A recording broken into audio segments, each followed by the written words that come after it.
Tight. They made an air pressure adjustment on the right sides. Austin Dillon likes the way his truck comes off, has good forward bite. They went with 2 tires, but for the 60 leader Cole Witt, they had lug nuts fell off the left rear, and when that happened, the lug nuts actually went underneath the truck. That's why their pit stop took so long. Guys? Difficult situation for our early race leader. Now it's Elliott Sadler who dictates the pace as they come out of turn number 4. Green flag back in the air. Sadler and Dillon side by side to the stripe.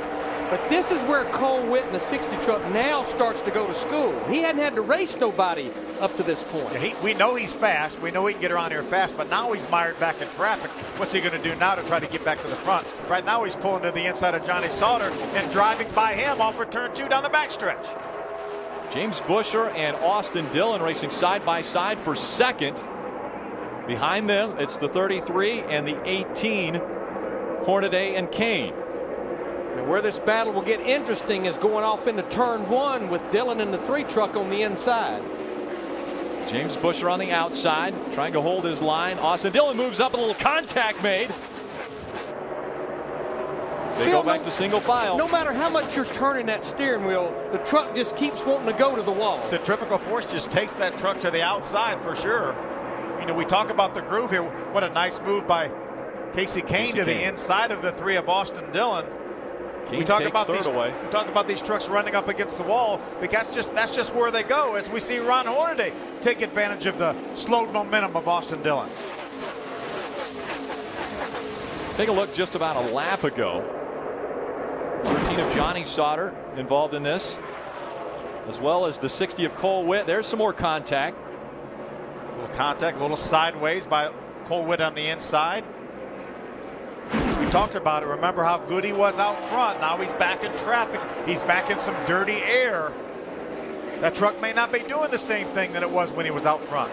Yeah, I'm not sure he's been in traffic at all today, even throughout all of practice. We didn't hardly see any drivers in traffic.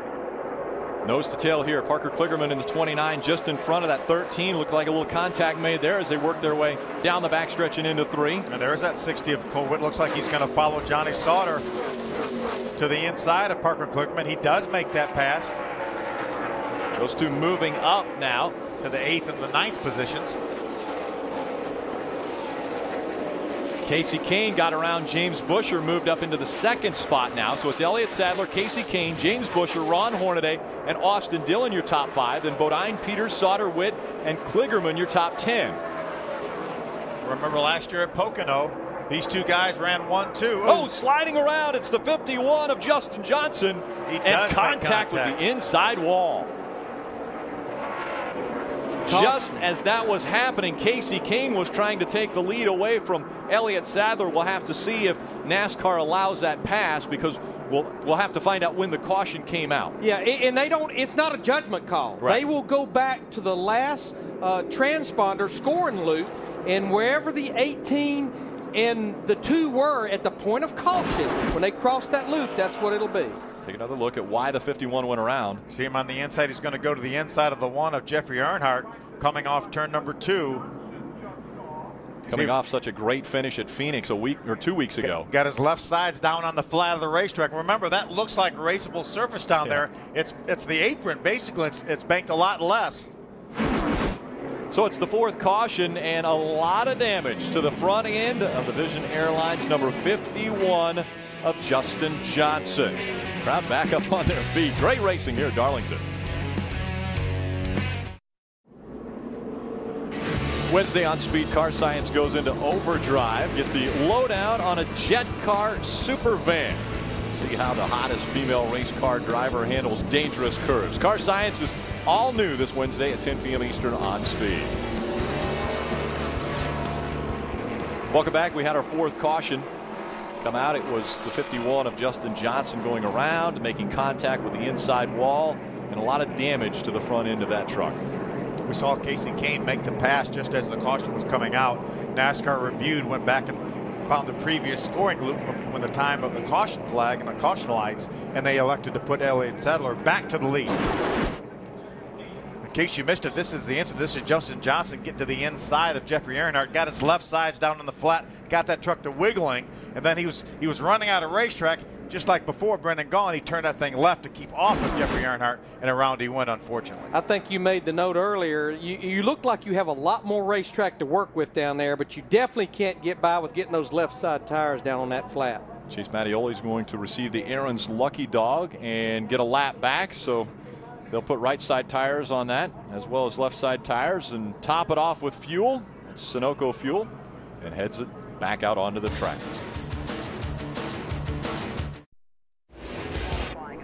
Welcome back. Too Tough to Tame 200. You're on Speed, your motorsports authority. Darlington Raceway, third race of the 2011 season, and already 4 cautions to start this one. On the outside, Elliott Sadler was deemed the race leader when the caution came out. Casey Kane will start on the inside of row number 1, so a great battle building right now as we get ready to restart here at Darlington. A little bit reminiscent of Pocono last year. Guys checking up, going to the inside here. It was a lot tighter restart than we had on those first 3 restarts. Matt Crafton all the way down on the flat is going to try to make his way up to the banking, and he does. Another very tight restart from Darlington, just like the beginning of this race. They're still too wide. You see Hornaday on the inside. Elliott Sadler's dropped all the way back to 4th. Again, he was your race leader at the stripe. Someone else backpedaling is Ron Hornaday in that orange 33 truck. He's lost several positions. And remember, the 2 truck put 2 tires on that pit stop, as well as the 3 truck of Austin Dillon. Right now, Austin's being shown in the 3rd spot. The truck I keep watching, the driver I keep an eye on, is our champion, Todd Bodine, in that 30 truck. Remember, he was involved in that first caution on lap 1, came in, got off sequence on pit stops, made another pit stop. He's worked his way to the top 5 in the 5th position. And won this race last year. Crafton just took 13th away from Jason White. Those 2 were side by side. Now it's Casey Kane, James Busher, Dillon, Sadler, and Bodine are your top 5. Ray, what happened with the restart? Sadler came on the radio and said that Hornaday lifted his rear tires clear up off the ground. He said, "Is that my teammate back there?" They said, "Absolutely." He said, "Tell him please don't do that again." Well, quite honestly, he cost himself too, because of all the checking up, talking about Ron Hornaday in the 33 truck. He fell back several spots. Sorting it out. Well, a couple of guys haven't sorted it out yet. Travis Quapple, he's got to get back to the front after being involved in the first incident of the day. You see Brendan Gaughan also trying to make his way toward the front. He was also involved in one of our cautions. He brought out the 3rd caution today. Travis right now running 18th, Brendan 19th. They took over those positions from Craig Gose. Travis Quapple in that 5 truck, another one of the drivers running the full schedule. He's elected to take his driver championship points in the NASCAR Camping World Truck Series. Pretty deep hole after 2 races. Boy, sure does. There's several drivers in that same boat. Brendan Gaughan's another one of those drivers in a pretty deep hole. Field beginning to spread out now, single file, which is a little more comfortable, I'm assuming, for the drivers, but a good battle here building for the 5th spot. Todd Bodine, as you mentioned, running so well early on in this race, and Ron Hornaday now all over his back bumper. It looked like Hornaday had a little bit of run going off of turn number 4. They took a shot at Todd, wasn't able to get underneath him. Now looking to the inside of that 3, the 2 of Elliott Sadler. Again, the 2 and 3 both only took right side tires, so it's going to be a little more difficult for those 2 to get up to speed on this run. Yeah, they probably don't want to see a long green flag run. They want to see a long enough run where it forces everyone, including themselves, probably come back to pit road to get 4 tires. Taking a gamble early on to get track position, and it backfired, at least for the 2. And he had mentioned that his teammate, Ron Hornaday, who's behind him in that tied number 33, lifted the back wheels off the ground on the restart. So a very difficult restart as we see Hornaday working to the inside of that 30 of Todd Bodine. Good run down the bottom of the racetrack there, down on 3 and 4. Just couldn't quite use the whole racetrack because Todd was there. Coming in, Elliott Sadler had only led 16 laps at this racetrack, 15 in the Cup Series and 1 in the Nationwide Series. And after being out front for 13 laps, he's one of 3 drivers that have led here. Cole Witt, Elliott Sadler, and Casey Kane. It looks like Hornaday in the 33 truck is a little quicker than Todd Bodine in the 30, but he just can't find the right spot to make that pass. Now, to update our pole sitter, you just saw him there, Cole Witt, in that 60 truck, had the lug nut issue, sitting back there in the 10th spot right now. Todd Bodine working his way around the 3. Here comes Ron Hornaday, also trying to make the pass. I think it's really smart by Austin Dillon. He knows that he took 2 tires on that last pit stop. Hey, just stay somewhere in contact with these front-running trucks here. I know I'm going to get 4 tires the next time around, and then I should be on equal footing. Ray Dunlap. Good point, Phil, but what do you do on the 3rd round of pit stops? That's why these guys took the gamble early. They wanted the information of whether or not 2 tires are going to work, and a lot of that has to do when that pit stop comes. But I believe at least the 2 has a strategy in place of doing 4 next time and then just doing 2 to get that track position later in the race. We'll see how it plays out, but at least they're gaining information. I don't think there's any question next time they come to pit road, they'll be doing 4 tires. But if this thing has a green run going, though, and they make the stop under the green, most of these trucks, if not all of them, will be able to make it on that last pit stop. Side by side, we see Johnny Sauter in the 13 making the pass on the 3 of Austin Dillon. Here comes the 17 of Timothy Peters. We talked earlier about how hard he's charging to the front. See, now Austin's falling back now to the backside of the top 10. If he could even fall out of the top 10, and I think that's too far back. I don't think it worked for him. I don't think the 2 tires worked for him because his truck doesn't appear to be as good right now as it was earlier. Elliott Sadler's doing a pretty good job maintaining 3rd on his 2 tires. Chase Mattioli back into the wall in the 10. Looks like we're staying green, though, so he works his way down to the inside of the racetrack. That was right across the start-finish line. It was in 3 and 4 where he got into the wall. Oh, coming out of 2, he actually hit the wall and then limped all the way around the racetrack. Now, Austin Dillon in the 3 truck would hope that the caution would come out right now, I think.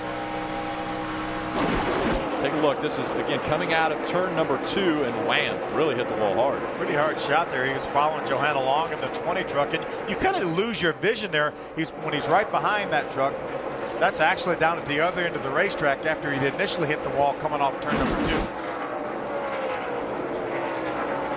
So a lot of right side damage to the 10 of Chase Mattioli. He's going to make his way onto pit road. Casey Kane trying to check out on this field. He has a 3.4 second lead over James Busher. Bodine, Sadler, and Hornaday, your top 5. Sauter, Peters, Dillon, Witt, and Carmichael, your top 10. NASCAR on Speed heads to Thunder Valley, where NASCAR's biggest names take on the world's fastest half mile. Live speed coverage from Bristol begins Friday at noon Eastern with NASCAR Sprint Cup practice only on Speed, Motorsports Authority. We are under caution for the 5th time. There was debris on the racetrack, and that shouldn't be shocking to anyone. As much contact as we've already seen, not with only the wall, but also trucks into other trucks. This should even everyone out as far as strategy. It's been about 30 laps since guys were on pit road. I think you'll see everybody come for 4 Goodyear tires this time. Hermie Sadler. Yeah, Mike Gilman Jr. telling Todd Bodine, do whatever the 18 does. They're following him down pit road. Todd likes his truck. You've heard Larry McReynolds say he's had tires on twice. They're going to make a small air pressure adjustment. The racetrack to Todd is freeing up as the night goes on. A small air pressure adjustment. Well, these guys are happy so far, Ray. James Busher had a little bit of a vibration in the right in that Wolfpack Reynolds Chevrolet. You see him in the middle of the screen. He's climbing 4 tires no matter what. At top of your screen, you see Casey Kane. He wanted to make a wedge adjustment. Eric Phillips, the crew chief, said, no, I don't want to mess with this thing. You are wicked fast, even after we get going after 25 laps. I like it the way it is. 18 is down. The 60 is going to be the first one off pit road. They must have made a gamble on pit stop. Casey Kane goes out second. Busher follows. I see a couple of gamblers there. I just think that's an awful lot of laps on those tires to be going with just right side tires. You know that 62 trucker, Brendan Gaughan, he's from Las Vegas, owns the South Point Casino. Might as well gamble. Might as well gamble. The 50 of TJ Bell made up 21 spots. Take a look coming off of pit road. Whoa, close call. TJ Bell coming, trying to turn into a stall. You know why that's he improved 21 positions, because he didn't get into a stall. It'll work every time. Yeah. So they cleaned up the debris. We'll get them lined back up and get the restart here at Darlington.